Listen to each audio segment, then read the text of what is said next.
Search कीजिए मेरा channel सनातन ज्ञान मंथन और सब्सक्राइब बटन और नोटिफिकेशन बेल को ऑन करना ना भूलें। इससे आपको हमारे चैनल से जुड़े सभी नए अपडेट मिलते रहेंगे।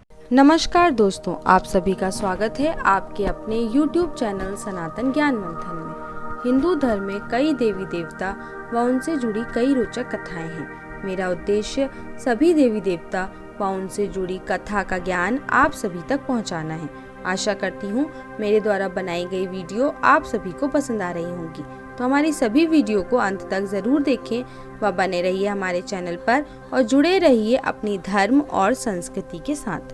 दोस्तों, जब भी सबसे श्रेष्ठ शिष्य की बात की जाती है तो उसमें सबसे पहला नाम एकलव्य का ही होता है, जिसने बिना गुरु के धनुर्विद्या का ज्ञान उनकी मूर्ति से ही प्राप्त किया व गुरु दक्षिणा में अपना अंगूठा भी दे दिया। पर क्या आप जानते हैं एकलव्य की मृत्यु कैसे हुई? एकलव्य की मृत्यु भगवान श्री कृष्ण के हाथों हुई थी। पर क्या कारण था कि कृष्ण को करना पड़ा एकलव्य का वध? आइए जानते हैं इसके बारे में विस्तार से। महाभारत काल में प्रयाग के तटवर्ती प्रदेश में सुदूर तक फैला श्रृंगवेरपुर राज्य एकलव्य के पिता निषाद राज हिरण्यधनु का था। गंगा के तट पर स्थित श्रृंगवेरपुर उसकी सुदृढ़ राजधानी थी। उस समय श्रृंगवेरपुर राज्य की शक्ति मगध, हस्तिनापुर, मथुरा, चेदी और चंदेरी आदि बड़े राज्यों के समकक्ष थी। निषाद हिरण्यधनु और उनके सेनापति गिरिबीर की वीरता बहुत ही विख्यात थी। निषाद राज हिरण्यधनु और रानी सुलेखा के स्नेहजल से जनता सुखी व संपन्न ही थी। राजा राज्य का संचालन मंत्री परिषद की सहायता से ही करते थे। निषाद राज हिरण्यधनु को रानी सुलेखा द्वारा एक पुत्र प्राप्त हुआ, जिसका नाम अभिधुमन्य रखा गया। प्रायः लोग उसे अभय नाम से बुलाते थे। 5 वर्ष की आयु में एकलव्य की शिक्षा की व्यवस्था कुलीय गुरुकुल में की गई। बालपन से ही अस्त्र शस्त्र विद्या में बालक की लगन और एक निष्ठता को देखते हुए गुरु ने बालक का नाम एकलव्य संबोधित किया। एकलव्य के युवा होने पर उसका विवाह हिरण्यधनु ने अपने एक निषाद मित्र की कन्या सुनीता से करा दिया। एकलव्य धनुर्विद्या की उच्च शिक्षा प्राप्त करना चाहता था। उस समय धनुर्विद्या में गुरु द्रोण की ख्याति ही विख्यात थी, पर वह केवल ब्राह्मण तथा क्षत्रिय वर्ग को ही शिक्षा देते थे और शूद्रों को शिक्षा देने के कट्टर विरोधी थे। महाराज हिरण्यधनु ने एकलव्य को काफी समझाया कि द्रोण तुम्हें शिक्षा नहीं देंगे, पर एकलव्य ने पिता को मनाया कि उनकी शस्त्र विद्या से प्रभावित होकर आचार्य द्रोण स्वयं उसे अपना शिष्य बना लेंगे। पर एकलव्य का सोचना सही न था। द्रोण ने दुत्कार कर उसे आश्रम से भगा दिया। एकलव्य हार मानने वालों में से नहीं थे और बिना शस्त्र शिक्षा प्राप्त किए वे घर वापस लौटना नहीं चाहते थे। इसलिए एकलव्य ने वन में आचार्य द्रोण की एक प्रतिमा बनाई और धनुर्विद्या का अभ्यास करने लगे। शीघ्र ही उसने धनुर्विद्या में निपुणता प्राप्त कर ली। एक बार द्रोणाचार्य अपने शिष्यों और एक कुत्ते के साथ उसी वन में आए।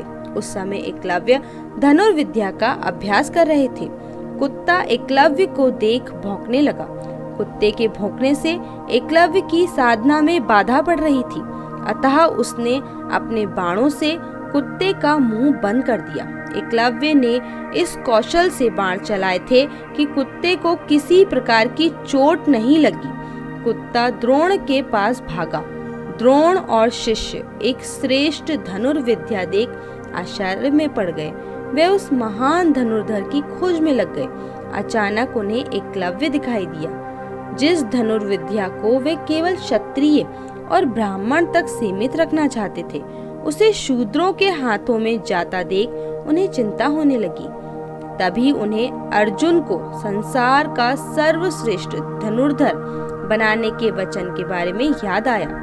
द्रोण ने एकलव्य से पूछा, तुमने ये धनुर्विद्या किससे सीखी? एकलव्य ने कहा, आपसे आचार्य। एकलव्य ने द्रोण की मिट्टी की बनी प्रतिमा की ओर इशारा किया। द्रोण ने एकलव्य से गुरु दक्षिणा में एकलव्य के दाएं हाथ का अंगूठा ही मांग लिया। एकलव्य ने अपना अंगूठा काटकर गुरु द्रोण को अर्पित कर दिया।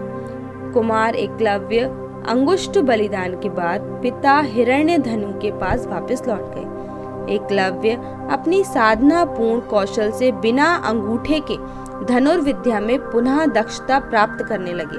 आज के युग में आयोजित होने वाली सभी तीर अंदाजी प्रतियोगिताओं में अंगूठे का प्रयोग नहीं किया जाता, अतः एकलव्य को ही आधुनिक तीर अंदाजी का जनक कहना उचित ही होगा। पिता की मृत्यु के बाद वह श्रृंगबेर राज्य के शासक बने। अमात्य परिषद की मंत्रणा से वह न केवल अपने राज्य का संचालन करते थे, बल्कि निषाद भीलों की एक सशक्त सेना और नौसेना गठित करते थे और अपने राज्य की सीमाओं का विस्तार भी करते थे। विष्णु पुराण और हरिवंश पुराण में उल्लेखित है कि निषाद वंश का राजा बनने के बाद एकलव्य ने जरासंध की सेना की तरफ से मथुरा पर आक्रमण कर यादव सेना का लगभग सफाया ही कर दिया। यादव वंश में हाहाकार मचने के बाद जब कृष्ण ने दाहिने हाथ में महज 4 अंगुलियों से धनुष बाण चलाते हुए एकलव्य को देखा तो उन्हें इस दृश्य पर विश्वास ही नहीं हुआ। एकलव्य अकेले ही सैकड़ों यादव वंशियों योद्धाओं को रोकने में सक्षम थे। इसी युद्ध में कृष्ण ने छल से एकलव्य का वध कर दिया। उसका पुत्र केतुमान महाभारत युद्ध में भीम के हाथों मारा गया। जब युद्ध के बाद सभी पांडव अपनी वीरता का बखान कर रहे थे, तब कृष्ण ने अपने अर्जुन प्रेम की बात कबूली। कृष्ण ने अर्जुन से स्पष्ट कहा कि मैं तुम्हारे प्रेम में क्या क्या नहीं कर बैठा। तुम संसार के सर्वश्रेष्ठ धनुर्धर कहलाओ। इसके लिए मैंने द्रोणाचार्य का वध करवा दिया, महापराक्रमी कर्ण को कमजोर किया और ना चाहते हुए भी तुम्हारी जानकारी के बिना भील पुत्र एकलव्य को भी वीर गति मैंने ही प्रदान करी। तो दोस्तों, इस वीडियो को लेकर आपकी क्या राय है मुझे नीचे कमेंट करके ज़रूर बताएं। और अगर आपको ये वीडियो अच्छा लगा हो तो इस वीडियो को लाइक करें और ज़्यादा से ज़्यादा लोगों तक शेयर करें। और ऐसी ही और भी धार्मिक कथाओं के लिए सब्सक्राइब करें हमारे YouTube चैनल सनातन ज्ञान मंथन को और Facebook पर फॉलो करें हमारे पेज को। धन्यवाद दोस्तों।